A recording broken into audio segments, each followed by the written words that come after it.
আসসালামু আলাইকুম। ফেসবুকে স্টাইলিশ নাম লেখার জন্য আপনি প্রথমে প্লে স্টোরে যাবেন, তারপরে প্লে স্টোরে যায় লিখবেন হচ্ছে স্টাইলিশ নেম মেকার, এইভাবে লিখবেন। তো স্টাইলিশ নেম মেকার অ্যাপের মধ্যে আমরা ক্লিক করে দিলাম। তারপরে আপনি এখান থেকে নিক নেম মেকার একটা অ্যাপ, যেমন যে ইয়েলো কালার, যে কোনো একটা নিয়ে নিতে পারেন। তো আমরা nick name maker name generator এটা নিয়ে নিলাম। 1 মিলিয়ন ডাউনলোডস আছে, এটার আমরা ইনস্টল করে দেবো এটা। তো অ্যাপটা আমাদের ইনস্টল হয়ে গেছে, দেন আমরা এটা ওপেন করব। তো অ্যাপটা আমরা ওপেন করলাম, দেন এখানে নেক্সট করতে বলবো, আমরা নেক্সট করে দেবো। আর যে কবার নেক্সট দেবে তারপরে স্টার্টে লিখে দিই। তো একটা অ্যাড আসবে, অ্যাডটা কেটে দিবেন। অ্যাডটা কেটে দেওয়ার পরে আমরা এইখানে নাম কোন ভাষায় লিখবেন দেখেন, এখানে ভাষা কিন্তু দেওয়া আছে, অনেকগুলো ভাষা দেওয়া আছে। তো আমরা এখানে ইংলিশ সিলেক্ট করে নিলাম, তারপরে নেক্সটের মধ্যে ক্লিক করলাম। নেক্সটের মধ্যে ক্লিক করার পর এইখানে অ্যালাউ দিয়ে দিতে পারেন।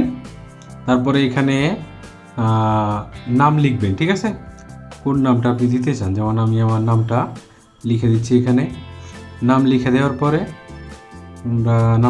পরে নিচে স্টাইল সিলেক্ট করতে পারেন আপনি। তো এইখানে দেখেন অনেকগুলো স্টাইল দেওয়া আছে, আপনি যে কোনো স্টাইল নিতে পারেন। সাপোজ আমি এই স্টাইল নিলাম, ঠিক আছে। তারপর এখানে রাইট মার্ক করে দিলাম। দেখেন যে এই নামটা দেওয়ান স্বপন, এই স্টাইলটা আমি নিলাম। তো এখানে copy, share, save, live wallpaper লাগাইতে পারবেন, সেভ করে রাখতে পারবেন, শেয়ার করতে পারবেন। তো আমি এখানে কপি করে নিলাম, যেহেতু আমরা ফেসবুকে লাগাবো, ঠিক আছে। তারপরে এখানে আমরা ফেসবুক ওপেন করব।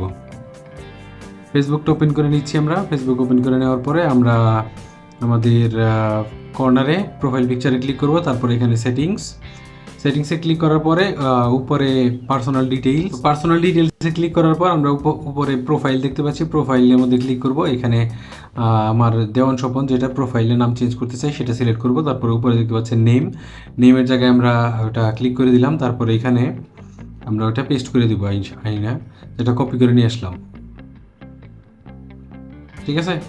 এই যে দেখেন, তারপরে আমি এইটুকু কাট করে নিচে নিয়ে এসে লাস্ট নেম এই জায়গায় পেস্ট করে দিলাম। তারপরে রিভিউ করবেন, আমি আমার ফেসবুকের নাম চেঞ্জ করছি না, তো সেই জন্য আমি এটা এই রিভিউ চেঞ্জের মধ্যে ক্লিক করবেন। আপনার রিভিউ চেঞ্জের মধ্যে ক্লিক করবেন, ফেসবুক এটা ভেরিফাই করে আপনাকে কনফার্ম করে জানাই দিবে।